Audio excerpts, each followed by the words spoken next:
For almost 100 years, the semiconductor industry has used the epitaxy method to grow materials.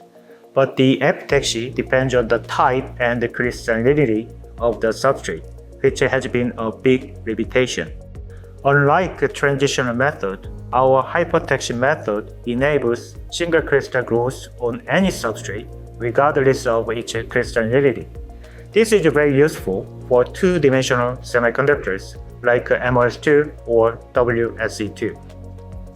These materials are just one atom thick and have excellent electrical properties, so they are considered key materials for future electronic devices.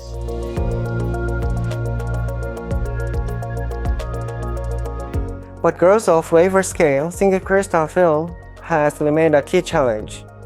Conventional methods like exfoliation or CVD method typically yield limited size or non-uniform films, making reproducibility and device integration a serious challenge. Actually, this research began with a failure. We initially intended to use graphene as a barrier to prevent sulfidization for pattern growth of MOS2.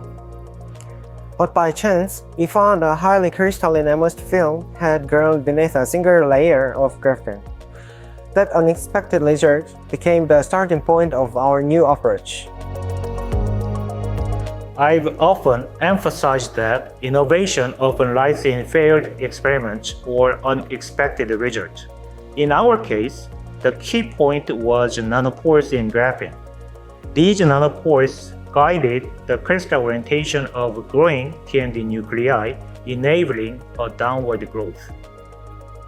Specifically, a metal film such as molybdenum or tungsten is deposited on any substrate and then covered with a monolayer to the template like graphene and hexagonal boron nitride. During the chalcogenation process, nanopores naturally form in the graphene, allowing chalcogen atoms to react with underlying metal. These nanopores create a strong local potential that guides the alignment of TMD nuclei with the graphene. As a result, the continuous single crystal TMD layer grows without any grain boundaries, while the top surface remains clean and smooth because graphene is eliminated finally. The results were surprising. We are now able to achieve uniform wafer-scale single crystal TND films with high uniformity. Devices fabricated from hypotaxy-grown MOS2 showed high carrier mobility and consistent FET performances across the wafer.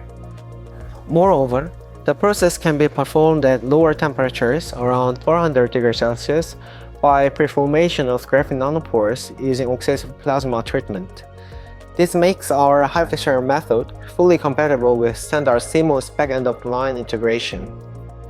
Hypotaxy offers a scalable and reliable platform for producing high quality 2D semiconductors. We believe this method could be a key technology for future electronics, using not only materials already used in industry, but also new materials that will be important in the future.